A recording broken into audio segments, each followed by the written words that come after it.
সকালে উঠে মাটিতে পা ফেলতে পারেন না, পা ফেলার সময় তীব্র ব্যথা, কিংবা অনেক সময় বসে থাকার কারণে যখন মাটিতে পা ফেলতে যান তখন পায়ে প্রচন্ড ব্যথা হয়।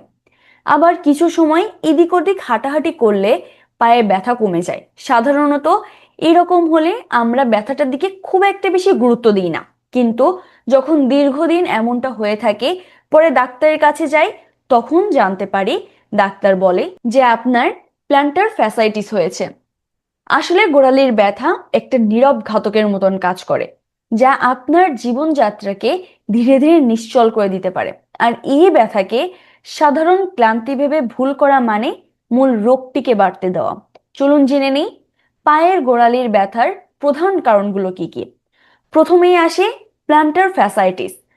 পায়ের পাতার নিচে থাকা পুরু টিস্যুর ব্যান্ড যখন ফুলে যায় তখন এই ব্যথা হয়। সকালে ঘুম থেকে উঠে মাটিতে প্রথমে পা ফেলার সময় বা দীর্ঘ সময় বসার পর হাঁটতে শুরু করলে এই ব্যথা সবচেয়ে তীব্র হয়।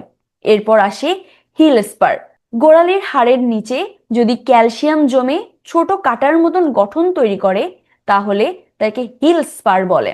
এটি প্ল্যান্টার ফ্যাসাইটিসের সাথেও দেখা যেতে পারে এবং তীব্র ব্যথা সৃষ্টি করে। এবং দীর্ঘ সময় ধরে অতিরিক্ত হাঁটা, দৌড়ানো বা দাঁড়িয়ে কাজ করা, পাশাপাশি শক্ত সোলযুক্ত দুর্বল আর্চ সাপোর্ট আছে এমন জুতো নিয়মিত ব্যবহার করলে গোড়ালির টিস্যুগুলোর ওপর অস্বাভাবিক চাপ পড়ে, ফলে পায়ের গোড়ালিতে ধীরে ধীরে ব্যথার সৃষ্টি হয়।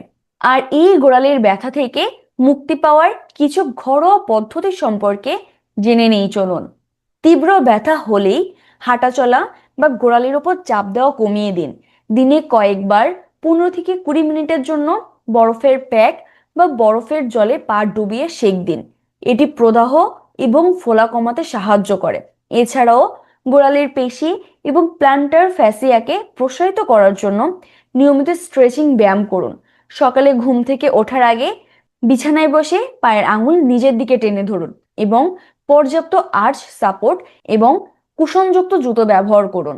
বিশেষ করে দীর্ঘ সময় দাঁড়ানোর জন্য নরম সোলযুক্ত জুতো পরুন। আর সব থেকে গুরুত্বপূর্ণ হলো শরীরের অতিরিক্ত ওজন কমানো। এটি গোড়ালির উপর চাপ কমাতে সবচেয়ে বেশি সাহায্য করে। ব্যথা কমানোর জন্য চিকিৎসক এনএসএআইডি দিতে পারেন। তারপরেও যদি ব্যথা না কমে তবে একজন ফিজিওথেরাপিস্ট বা অর্থোপেডিক বিশেষজ্ঞের পরামর্শ নিন। ফিজিওথেরাপিতে নির্দিষ্ট ব্যায়ামের মাধ্যমেই পায়ের গোড়ালির সমস্যার স্থায়ী সমাধান সম্ভব। মনে রাখবেন, গোড়ালির ব্যথাকে সামান্য বলে অবহেলা করা উচিত নয়। সঠিক সময় চিকিৎসা না হলে আপনার হাঁটাচলায় সমস্যা হতে পারে। আপনার সচেতনতা এবং দ্রুত পদক্ষেপই আপনাকে এই অসহনীয় যন্ত্রণা থেকে মুক্তি দিতে পারে। ধন্যবাদ সবাইকে।